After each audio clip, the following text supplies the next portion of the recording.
So Lincoln Riley, I consider him an offensive guru. I consider him an offensive guru. I don't consider him a quarterback guru or developer of quarterbacks. But you said they go hand in hand. But I consider him an offensive guru. I think what you said is spot on. He puts these guys in the perfect offensive system that they can leverage their strengths, whatever it may be, getting them outside the pocket, whatever it may be. He is a mastermind / guru at doing that on the offensive level. These guys, they were going to be them guys no matter what. That's what I've been trying to say. But hold on, but that's not necessarily. But the reason, I'm sorry, Jerome, but that's not necessarily true, because you have a lot of coaches who won't put those players in a position to be successful, like roll them out the pocket. Here's a perfect example. Like Nick Saban did with Jalen Hurts. Saban did it with Jalen Hurts. Yeah, right. I agree. No, I'm saying so to say that they were going to be that person regardless is not necessarily true, because if Kyler Murray doesn't roll out, if he doesn't get out the park, if he doesn't slide his movement, then Kyler Murray struggles, right? He's not the same player, right? You like, oh, that dude sucks. Let me rephrase that. Okay. Yeah. Hold on. Rewind selector. Yeah. I got you. Go ahead. Rephrase that. Giving a system similar one or identical to the one that they run with Lincoln Riley, where the coach is putting them in position to be successful and leverage their strengths. Now, I do believe that's a strength, being able to adapt the offense to your quarterback's skill set. I think that's a strength that Lincoln has. So I can't say they would have been successful in any system, but I feel like if they were in a system similar to Lincoln Riley, where the coach understood their strengths and leveraged it to them, I think they'll be successful. But when I think guru, I'm thinking you're taking this struggling guy whose mechanics are terrible, or not that you're wanting to do that, but you can. And I can't say Lincoln Riley can't do that, but I've never seen him do that. So I can't call him a guru. Now, it's not a knock on him that he's getting these 5-star guys, and he doesn't have to do much but put him in the right system. I'm not knocking him for that at all. But for me to call anyone a guru at anything, I have to see you actually develop someone where they're terrible, not necessarily terrible, but they're bad, and you make them great. That's my definition of. Yeah, but that's a miracle worker, brother. That ain't a guru. A miracle worker takes poor little Timmy and turn him into Jeremiah Smith. See, I think that's definitely turn into a swan. Yeah, to me, I think that's an unfair assessment, because I get what you're saying and I understand what you're saying. But if that's the case, name me somebody who's a position guru. Who took Rudy? Hold on. Who took Rudy and made him Warren Sapp? Yeah, that's what I'm saying. That's basically what you're saying. That's what the same question. I can't answer that. I don't know anyone, and that's why I'm like the group. I can't like. Because that's. But I can say Joe Jackson. I can say Joe Jackson took the Jacksons from being terrible and made them great. I could say that. Okay, I'm gonna try to stay with you on that. I was gonna say apples on, but I'm not gonna do that. Here's what I'll say to you. Here's what I'll say to you, Jerome. First of all, you have to possess a skill. That's first of all. You have to possess the skill. That's why I brought up Usain Bolt. I brought up all these players who possess the skill. They need fine tuning. Unfortunately, every mechanic can't fine tune an engine. Yeah, they can fix the car and get it running, but it ain't fine tuned. There's a difference. Do you want to get the car up and running, or do you want a fine tuned, well-oiled machine? And that's how I look at it. When you're trying to take, you ain't old enough to know what this is, but you're trying to take a Pinto, which is a car, and Pinto is, man. Okay, well, I didn't know, and race it against a Ferrari. I don't care if you put me in the Ferrari and Kyle Andretti in the Pinto, I'm going to win. For sure. I'm not as skilled as Kyle Andretti, but I got the talent. I already possess the talent. Does this make sense? Yeah, What I'm saying? absolutely. And I 1,000% agree. Right. So what you're asking is kind of, you want to see a miracle worker, a guy take the 3-legged horse and make him win the Kentucky Derby. He got 3 legs, dog. It just ain't gonna happen. Yeah. No, and I understand that, and it may never happen with Lincoln Riley because he's gonna continue getting these top guys. But until I see, this is just me personally. Okay. And it could be unfair. Like I said, I'm not taking anything away from what he's doing with the top talent that he's getting. But for me to call him a guru, I need to see him actually develop somebody who's average and make them much better. He's gotten all, to me, great quarterbacks. People say Baker, Baker might be the worst of the 4 or 5 quarterbacks he's dealt with, but Baker was still that guy. So that's just my opinion. I wanted to get your perspective. So, I think no, look, if you don't have to go, I know you might. If you got to go, then I understand. But I'm enjoying. No, I don't have to go. I don't have to go. But we've been having this conversation for a couple of nights, so I didn't want to drag it on. Nah, I'm good to keep talking. Yeah. If nobody else called, it's locked. I guess it's locked. Well, hold on, let me lock it so nobody else called. The conference has been locked. Here's what I'll just say. I hear where you're coming from. And I'm going to make a crazy statement here, but follow me. Yep. What you're asking is the same thing that I believe Colt members were asking from Coach Prime last year. You want to take Rudy, and make him a champion, but he don't possess that. A part of Rudy is good. That's Shador. That's Travis. But in its entirety, in its totality, it's Rudy. And everybody wants Coach Prime to take that team from a full redo makeover and say they're going to win the championship. And it doesn't work that way. It's an anomaly. There are one-offs. But the odds are so far against you.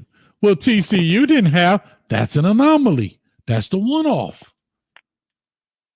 Don't make the exception the rule. So back to what you're saying is the same exact thing.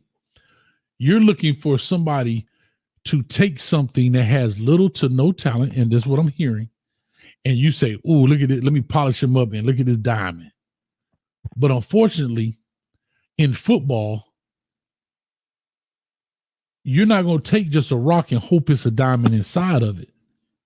In football today, you got to see a little piece of diamond in there and be like, oh, it's worth me polishing this up because I know what's underneath it. See, you want somebody to take a lump of diamond. Huh? Or you can see the whole diamond.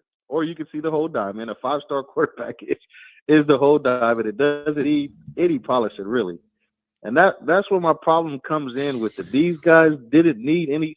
We can't say anything that these guys have done better. Like that's not true. That's not true because every 5-star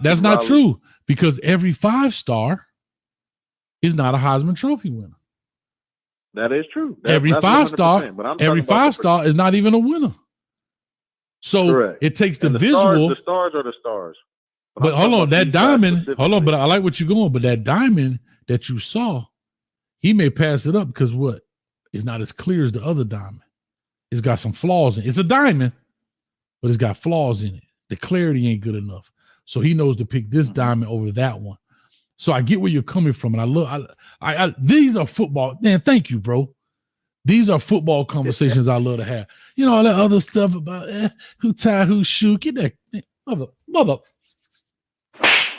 Shit out of here. Yeah.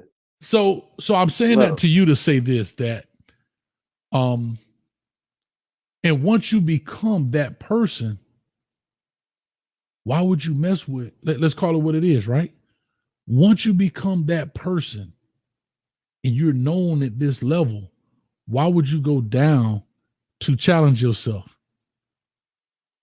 You shouldn't. You should not. And that's why you won't ever see him. You should. Come on, Chef. Let me ask you this, Chef. You're a chef, right? Huh? Yeah. You get the finest ingredients, right? Yes, sir. What's your favorite meal? steak and load of mashed potato with asparagus, man. All right, love it. Where you get your steaks from? Woo, Sprouts.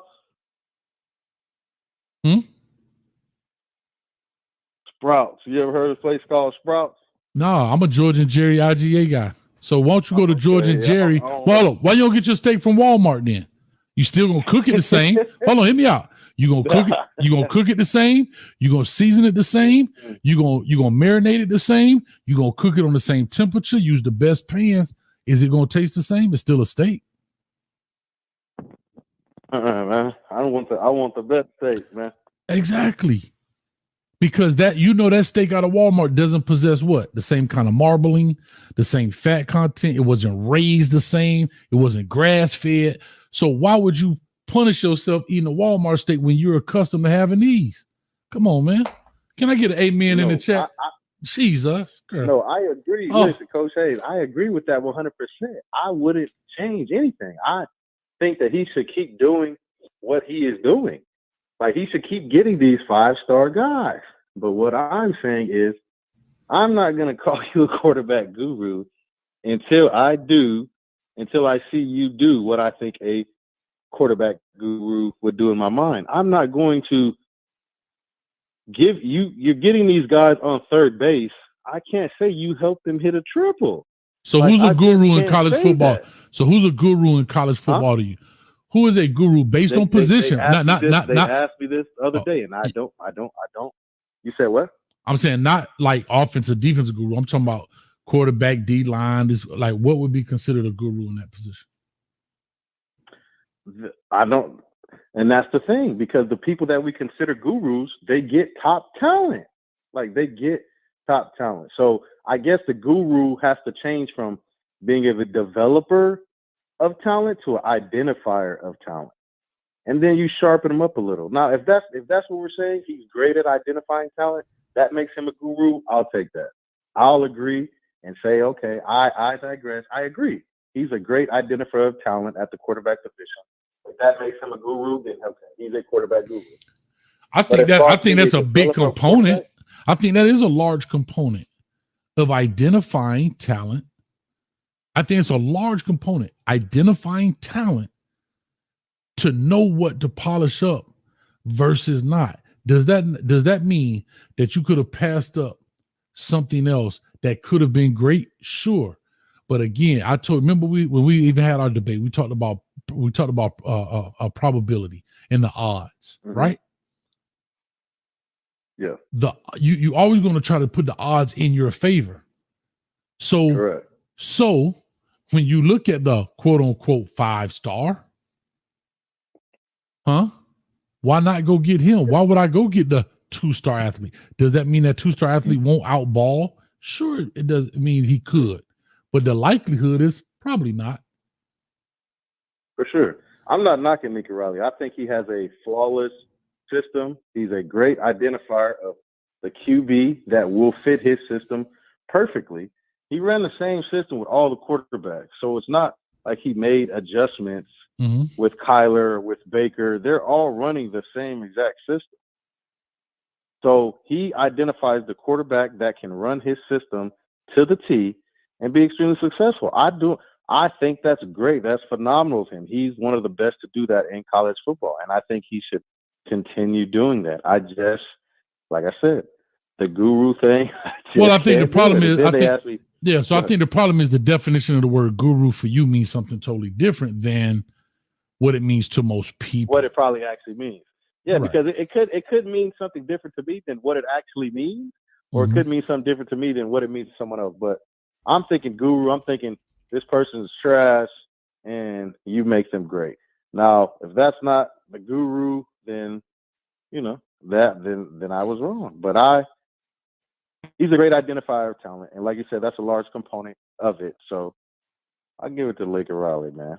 Yeah, I just I think everybody falls into a certain category, right? Like, and that's just what it is, right? When you look at Coach Johnson over at Ohio State, right? He was a defensive line guru. Because if you look at, but why did he become guru? Because of the people he spit out into the league, the Bosa brothers, the Chase Young, yeah, like That's the reason. Now, if those kids could have gone somewhere else, sure. But you get the guru tag because how successful you are at doing something. And part of your success is to identify and acquire that talent. That's part of being a guru, right? Correct. Nobody's a guru. Yep. Corey Raymond was considered a DB guru. Why? Because he was putting guys out into the league because he was identifying and getting good talent. That's Brian Hartline would probably, in the next year, they probably call him a wide receiver guru. Why? Because, bro, the dude loading up talent. He's acquiring this talent and he's constantly putting them out. So why not? That's part of that guru part, your success, if that makes sense. Yeah. Mm-hmm. No, that makes perfect sense. I think I can go with the guru word. Me, what kept catching me up was developer. That is what really was getting to me because I haven't seen him develop anybody. Everybody that came to him, their game was exactly the same. They just most of the time came to a better team, or in Jalen Hurts' situation, he was allowed to actually throw the ball. Now, I'm sure Lincoln tweaked a few things with him, but nothing clear-cut, obvious enough for me to say, dang, ever since he got with Lincoln, he's been better at that. So I don't think the word guru is the issue because, like you said, the guru stems from the talent that you identified and did you help them get to the league. The more you've done that, that's how you get that guru tag. So I can agree with that. But developer, well, that's a different word. I haven't seen him develop anyone. Well, that's a different word too. And also one thing about quarterback, I'll say this kind of conclusion. Also, one thing about quarterback play, a lot of it is in your head. You can't see that. That's not tangible, right? The decision to where to throw. See, we got to follow the camera for the most part. Wherever the camera goes, what we see. So where was open? What was open? Maybe that's why his kids excel a little bit more when they go under him. It's not the mechanics that he makes better. Like you said, they already possess that. It may be the decision-making. It may be the leadership. It may be how he gets somebody to break a route. Like that part may be, or I'm going to tell you what else is big. He has a way to get information into a player's head that a lot of people can't do. That's the art of teaching. The art of teaching is get somebody to understand. 2 + 2 is 4 everywhere, but everybody doesn't understand it. Everybody can't teach it. And that's why I always say, just because you're the valedictorian doesn't make you the principal. Just because you were the best sniper in the world, you can't be a general. Right? Yeah. Because it's a total different skill set. You got to be able to teach people. See, that sniper can follow instructions and knock the wings off a fly with a bullet. But can he instruct men? Can he be a teacher, or can he only be taught? These are a lot of things that go on in football that are crazy. Like, this is why I love it so, because there's so many moving parts, bro. It's 11 people out there on the field constantly moving at boom, boom, boom, boom, boom. And it ain't like, not baseball, but it's 9 people out there. What is it, 9? And they waiting. They can talk to it. Hey, if the ball is hit to you, make sure you throw it to the second plate first. You got time to talk yourself through it. This is the closest thing you're going to get to war, man, when the bullets go off every 25 seconds, Yeah. No, for sure. Then one of the guys the other day did say he helped Jalen Hurts with his progression and his reads. And we're talking to you. I was looking for the physical, visible improvement or development. But you just made a great point that there's a mental side to that development as well. So yeah, that's why I had to get your perspective on it, Coach A, because I knew you were going, be able to open up a couple windows and a couple doors, man, so I could see the picture. I told you, man, we got the best seat in the house, man. Listen, bro, we put whatever you want out there, man. You get it. If you want a mountain view, we put mountains out there. If you want a sea view, we put it out there. Whatever you want, man. Welcome to the kitchen.